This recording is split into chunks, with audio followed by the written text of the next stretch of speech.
Hi, some stories are interesting, some intriguing, and some inspiring. We listen to the story I'm about to share with you now and then decide how the story impacts you. All right? The sky, heavy with copious clouds, was getting ready to burst into a downpour. Fortunately, before the heavy rains started, Venkatesan reached Arangan temple. While he was about to leave home for the temple, he already had heard the weather bureau giving alerts on television and radio. They said that the storm brewing on the sea indicated next 24 hours of very heavy rainfall. So at home, there was stiff opposition to his plans to travel 100 kilometers just for a darshan of Arangan. However, adamant on not missing his customary darshan on November 20th, Venkatesan had reached the temple well before noon, as always.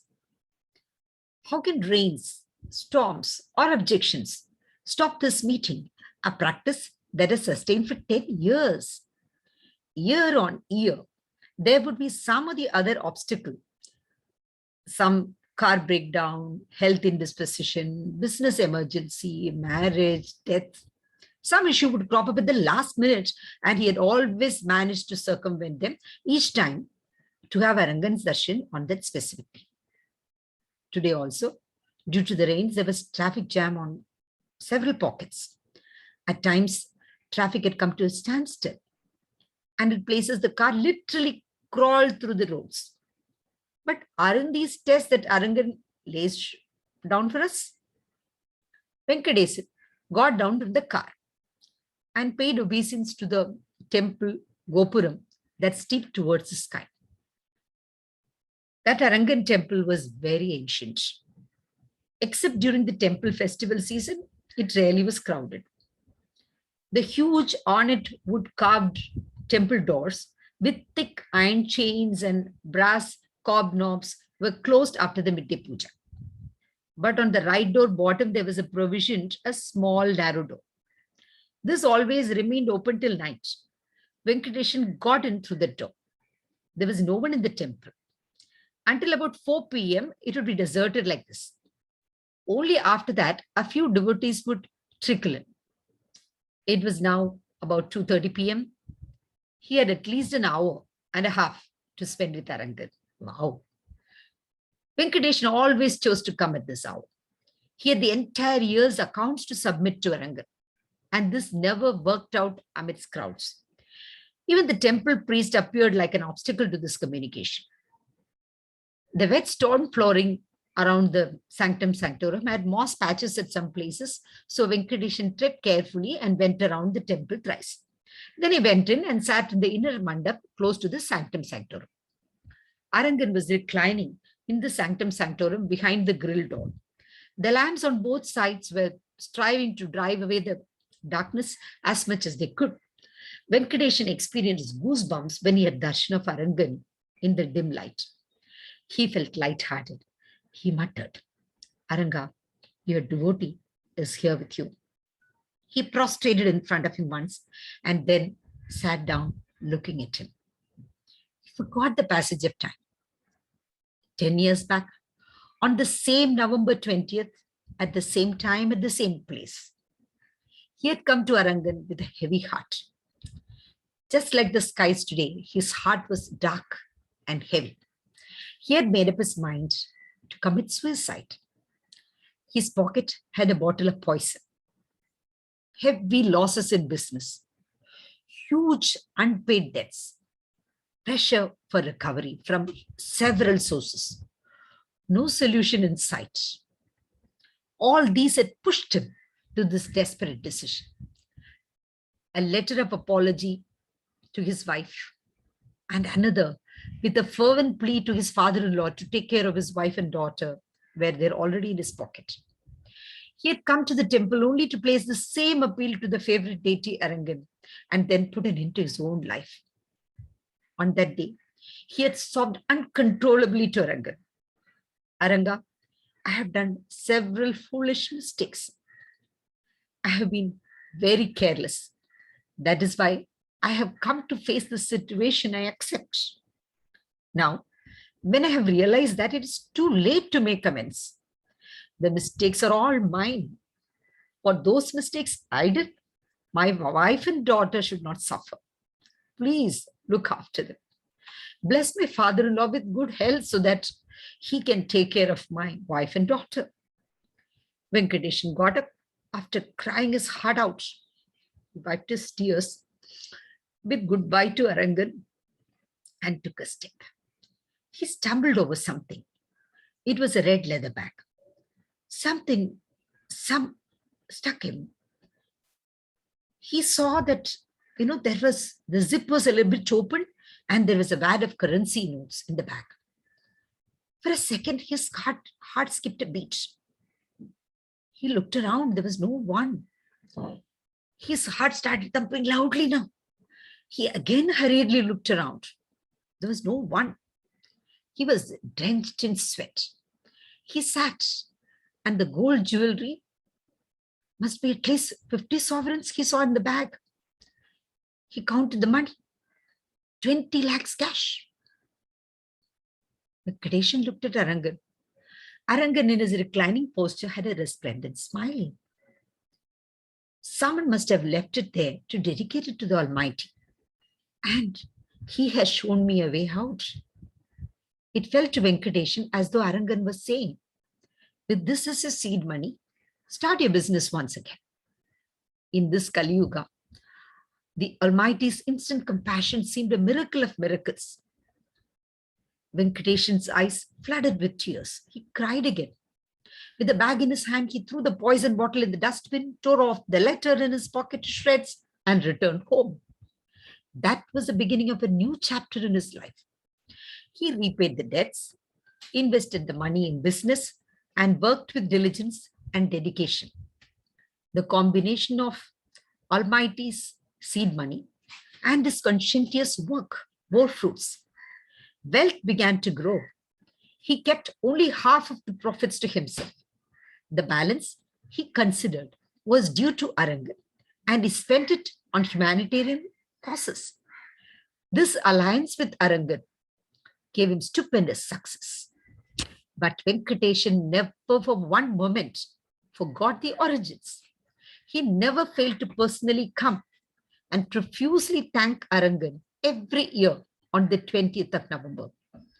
He never failed to submit a meticulous account of how he had spent Arangan's share of profits. The noise of the pattering heavy rains disturbed the timeless, peaceful company he had with Arangan. He could hear the footfall of someone running towards the place. The person who scurried in must be 60 plus. He was in faded shirts and worn a dhoti. He took the towel on his shoulder and vigorously wiped his head. He appeared to have come there only to seek shelter from the rains, as he did not turn once towards Arangan. He stood with his back to Arangan. Venkatesan felt that the person's arrival intruded into the sweet private time he had with Arangan, and he did not feel good about it. He admonished himself.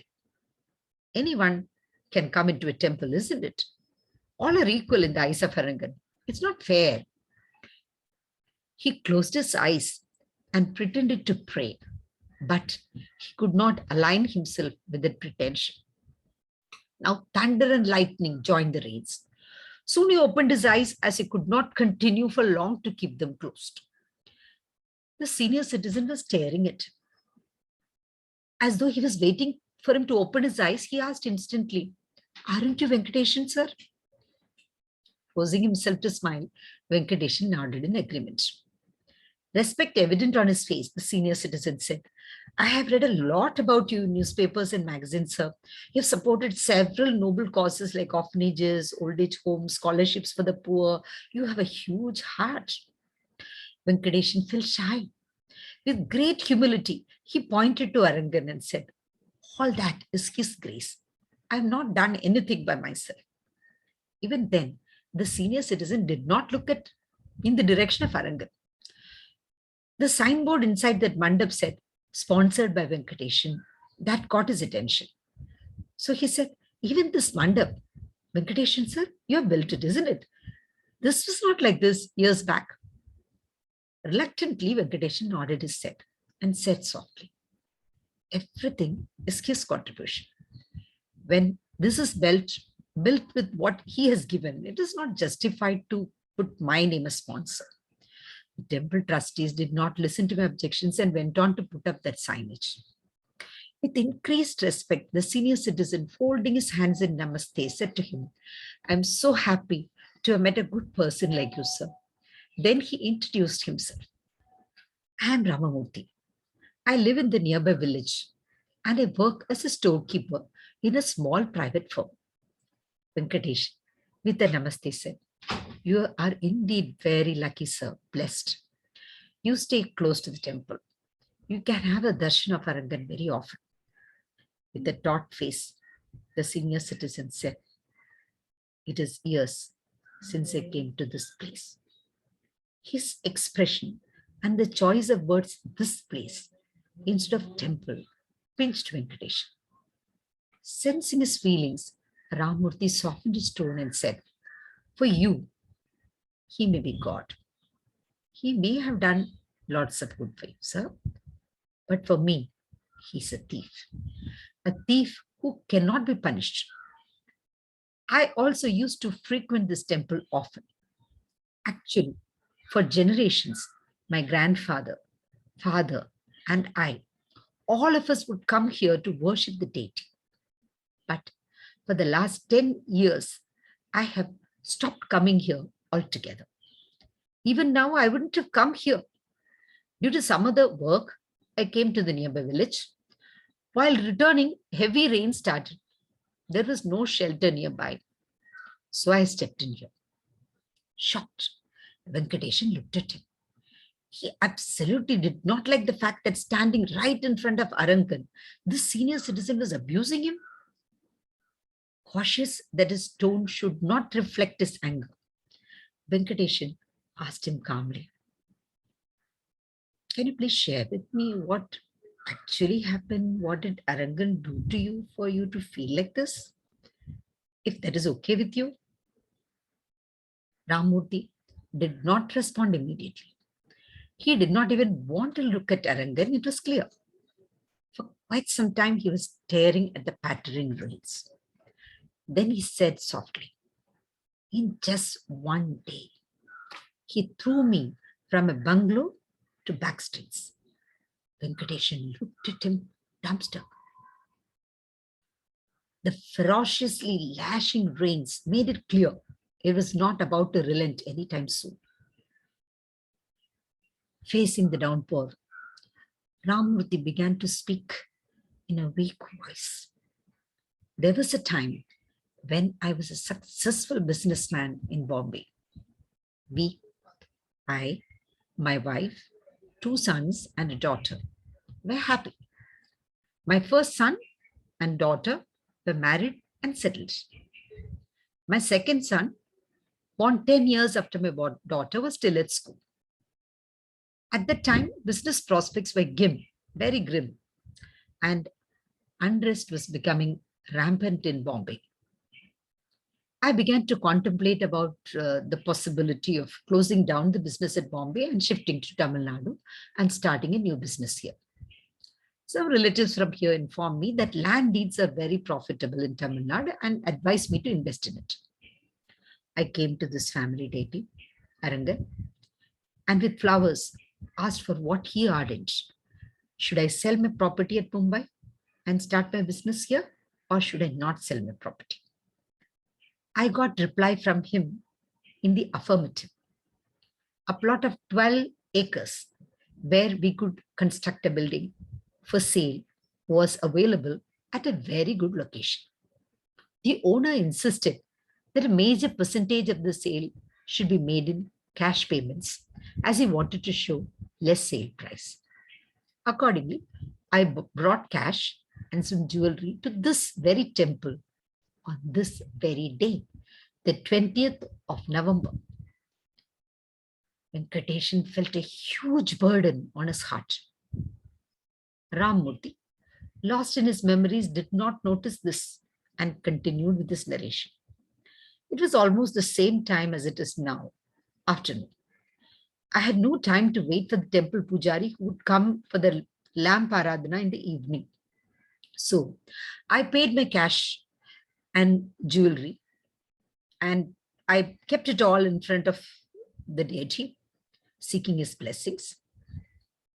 I don't know how I forgot to keep the bag, this red bag in which I had put everything back into the big bag.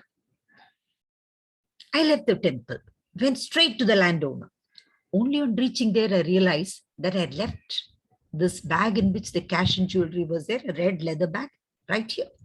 I rushed back immediately. I had the full faith that what I had left in front of Arangan would be safe in his custody. But when I came here, the bag had mysteriously disappeared. Venkatesan felt Himalayan pressure mounting on his chest. He couldn't even breathe properly. Ramurthi's voice turned hoarse. All my search was futile. I never thought I will lose everything along with the money, sir. That is what precisely happened. I had sold out all my properties except those that I had brought in the name of my married son and married daughter. Now, to offset this loss, I wanted the properties brought in their names. But both my son and daughter refused to sign the deeds. I could not believe that our own children would ever do this.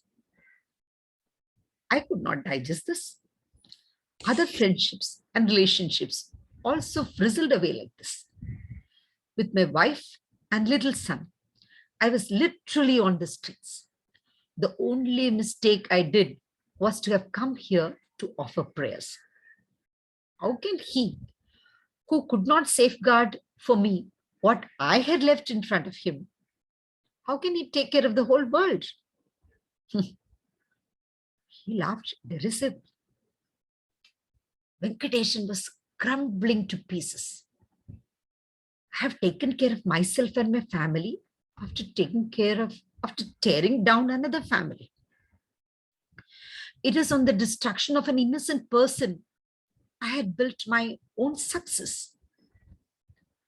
The signage on the inner mandap sponsored by Venkatesan. Oh God, it is a mockery. The accounts that I submit every year, aren't they meaningless? Where can I submit this account? Isn't this an account of sin? Looking at Venkatesan, Ramurthy realized that something was terribly wrong. He became terrified on seeing the pain on Venkatesan's face. He suspected that Venkatesan had a heart attack or something. As his doubt strengthened, he rushed to Venkatesan's side and asked, "So, what happened to you? Are you feeling well?"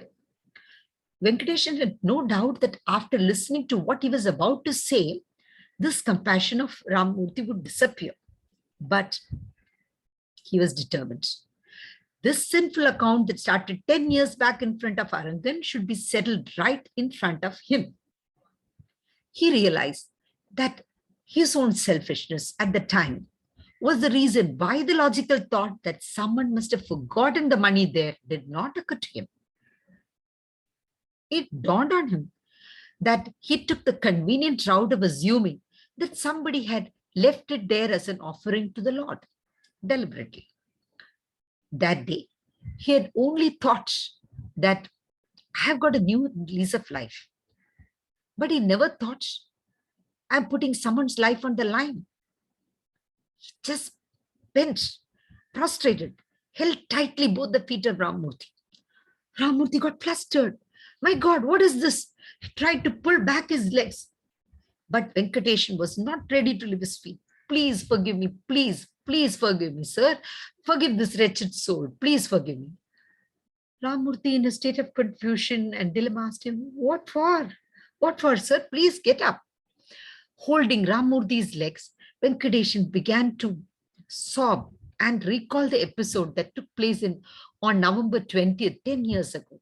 His flooding tears, made Ramurthy tremble, and Ramurthy was tongue-tied as he listened to Venkatesan's truthful narration. In the end, Venkatesan sobbed and said, "Sir, I shall return everything I have. Please accept it. But I cannot compensate for the sufferings you endure. Please forgive me. I could I cannot do anything for whatever you have suffered. So please accept this." He couldn't talk anymore. As his tears washed Ramurthi's feet, Venkatesan was hunching in shame. Ramurthi's eyes for the first time turned towards Arangan. He stood staring at him. Several thoughts and feelings stormed his heart.